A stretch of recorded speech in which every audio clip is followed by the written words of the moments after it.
Hawak nga ng Barangay Ginebra ngayon ang 11th pick sa first round ng PBA 50th draft. At pwede din naman nilang i-trade sa mas mataas na pick ang 11th pick nila at magdagdag na lang sila ng iba pa nilang picks at players. Gaya ng ginawa nila last PBA 49th draft, kaya nakuha nga nila si RJ Abarrientos sa third pick. Kaya't kilalanin natin ang mga tina-target na top draft prospects ng Barangay Ginebra para sa PBA 50th draft. Top 5, Ladis Lepalam. Si Lepalam nga ay ang pangalawa sa pinakamatangkad ngayon na big man sa PBA draft. Siya ay may height na 6'9" at 25 years old pa lamang. At isa nga siyang traditional na center at bagay na bagay nga sa PBA ang ganitong mga big man. At ngayon nga ay naglalaro siya sa 7th season ng MPBL. Kaya't kung gusto ng Ginebra ng backup big man na maaaring turuan ni Japet, ay itong si Lepalam nga ang dapat nilang kunin. Si Lepalam ay nag-average ng 7.9 points, 6.9 rebounds, 0.9 assists, 0.4 steals, 0.5 blocks, 50% 3-point shooter at 64% free throw shooter sa kanyang ongoing 2025 MPBL 7th season. Panoorin natin ang mga best basketball game highlights ni Ladis Lepalam sa kanyang basketball career, kung gaano nga ba kagaling ang draftee na ito.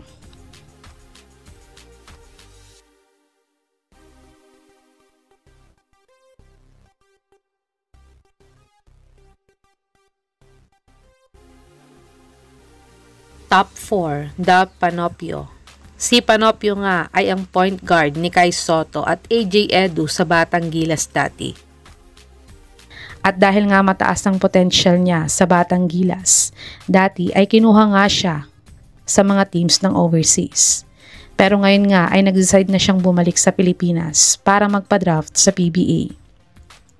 At last week lang ay may kumakalat nga na picture na magkasama nga sila ng head coach ng Ginebra na si Coach Tim Cone para sa isang draft workout.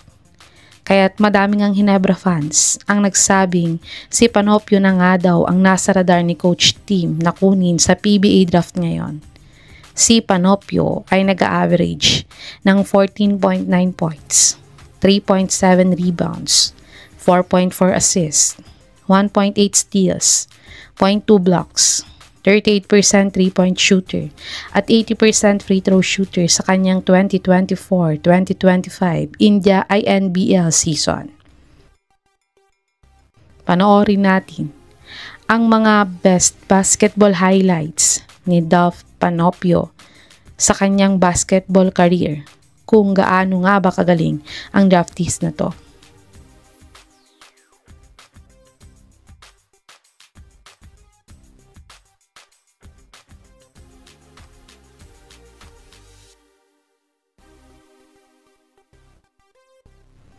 Top 3, Yukien Andrada. Si Andrada nga ay isa sa mga star players ng San Beda Red Lions. At kuya niya nga ang former big man ng Alaska Aces na si Yukien Andrada. Pero nang mawala ang Alaska sa PBA, ay kasabay nga nito ang pagkawala ng kuya niya sa PBA. Pero kung sa Barangay Ginebra nga mapupunta itong si Yukien Andrada, ay tiyak na magtatagal ang karir niya sa PBA. Si Andrada ay nag-average ng 12.3 points, 5.7 rebounds, 1.6 assists, 0.5 steals, 0.5 blocks, 55 field goal percentage, at 75% free throw shooter sa kanyang NCAA 100 season. Panoorin natin ang mga best basketball highlights ni Yukien Andrada sa kanyang basketball career, kung gaano nga ba kagaling ang draftees na to.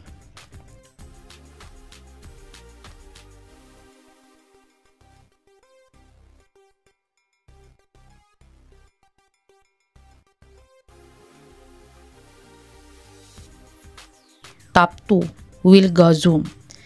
Si Gozum nga ay nagkaroon ng ACL at MCL injury last MPBL season, kaya't hindi nga siya nakasali sa PBA 49th draft.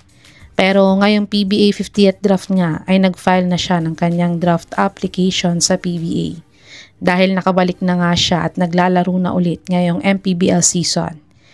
Kahit undersized nga siya bilang isang big man, ay isa naman siyang modern big man dahil kaya niya ngang mag-shoot ng 3 points at mid-range shots. Kaya't kung makukuha nga siya ng Ginebra, ay tiyak na magpapaulan nga sila ni Isaac Go ng 3 points sa PBA 50th season. Si Go Zoom ay nag-average ng 5.3 points, 2.5 rebounds, 0.9 assists, 0.4 steals, 0.3 blocks, 40% 3-point shooter, at 100% free throw shooter sa kanyang ongoing 2025 MPBL 7th season. Panoorin natin ang mga pinaka-latest best basketball game highlights ni Will Go Zoom sa kanyang basketball career, kung gaano nga ba kagaling ang draftees na to.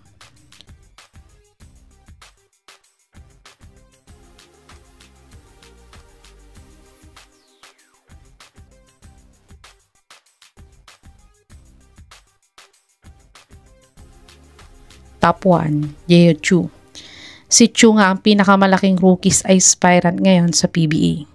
Siya nga ay may height na 6'11" at 24 years old pa lamang. At siya din ay isa sa mga huling players na nagpasa ng draft application para sa PBA 50th draft. Pero madami nga ang nagsasabi na baka nga siya din ang maging number 1 pick ngayong PBA draft. Kaya't kung gusto nga makuha ng Ginebra itong si Chu, ay kailangan nilang makipag-trade sa Terra Firma Jeep para makuha ang first pick nila. Si Chu ay nag-average ng 5.6 points, 5.4 rebounds, 0.6 assists, 0.5 steals, 1 block, 48 field goal percentage at 63% free throw shooter sa kanyang ongoing 2025 MPBL 7th season. Panoorin natin ang mga pinaka-latest best basketball game highlights ni Yeo Chu sa kanyang basketball career, kung gaano nga ba kagaling ang draftees na to.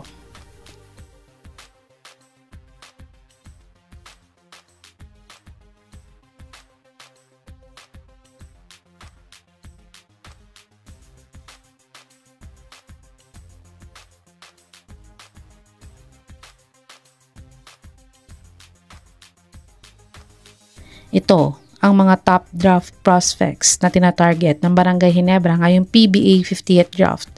Sa tingin nyo mga kababos, sino sa mga rookie aspirant na to ang dapat makuha ng Ginebra para matulungan sila sa PBA 50th season? I-comment nyo na po yan sa baba.